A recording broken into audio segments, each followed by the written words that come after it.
আসসালামু আলাইকুম। আজকে নভেম্বরের ২৮ তারিখ। এখনও যারা ইনকাম ট্যাক্স ২৪-২৫ রিটার্ন দাখিল করেননি, এই ভিডিওটি তাদের জন্য। যেহেতু সরকার ডিসেম্বর পর্যন্ত রিটার্ন দাখিলের সময়সীমা বৃদ্ধি করেছে, তাই অনেকেই এখন বুঝতে পারছেন না যে রিটার্নটি কি এখনই দাখিল করে ফেলবেন না ডিসেম্বর পর্যন্ত সময় নেবেন। ইনকাম ট্যাক্স সংক্রান্ত আমার গত ভিডিওতে আমি রিটার্নের কিছু নেতিবাচক দিক নিয়ে আলোচনা করেছিলাম, যার মধ্যে সবচেয়ে ইম্পর্টেন্ট যে অংশটি ছিল যে রিটার্নে ফিক্সড অ্যাসেট এবং বিভিন্ন রকমের অ্যাসেটের ডিটেইলগুলো শো করে না।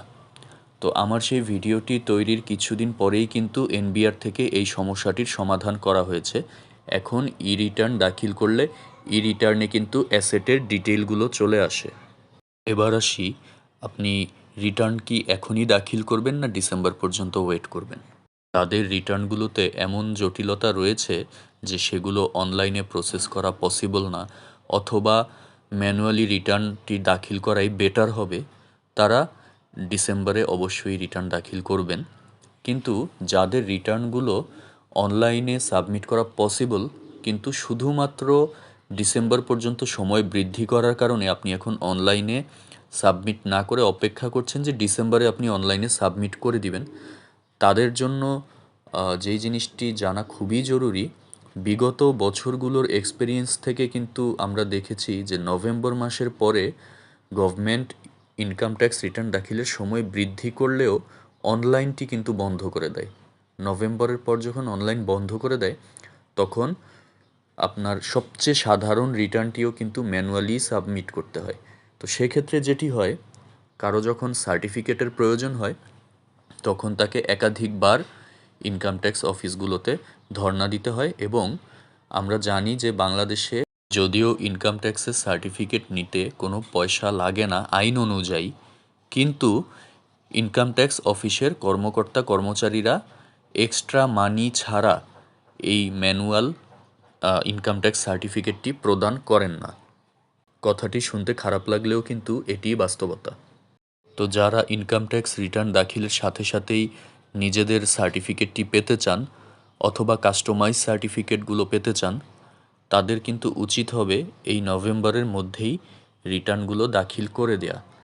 যেহেতু বাংলাদেশে সরকার ব্যবস্থার পরিবর্তন এসেছে, তো অন্তর্বর্তীকালীন সরকার ডিসেম্বরে অনলাইন রিটার্ন চালু রাখবে কিনা এটি কিন্তু এখনও আমরা কেউ নিশ্চিত করে বলতে পারছি না। এনবিআর থেকেও এই ধরনের কিছু বলা হয়নি। সুতরাং যারা অনলাইনে রিটার্ন সাবমিট করতে যাচ্ছেন, তাদের উচিত হবে এই নভেম্বরের মধ্যেই রিটার্নগুলো সাবমিট করে দেয়া। এরপরেও যদি ডিসেম্বরে রিটার্ন ব্যবস্থাটি নতুন সরকার চালু রাখে, সেক্ষেত্রে এর সুফল তো দেশবাসী অবশ্যই ভোগ করবে। কিন্তু অনিশ্চিতের অপেক্ষায় নিশ্চয়তাকে নষ্ট করা উচিত হবে না। আপনারা যারা ইনকাম ট্যাক্স আইন এবং এর প্র্যাকটিস সম্পর্কে অবগত নন, তারা শুধুমাত্র অনলাইন পারদর্শিতার উপর নির্ভর করে লয়ারের সহযোগিতা ছাড়া ইনকাম ট্যাক্স রিটার্ন দাখিল করতে যাবেন না। কারণ ইনকাম ট্যাক্স রিটার্নের মামলাগুলো কিন্তু বেশ জটিল হয়ে থাকে, এবং সেই ক্ষেত্রে আপনাদের পেনাল্টিগুলো অনেক বড় হয়ে যাবে।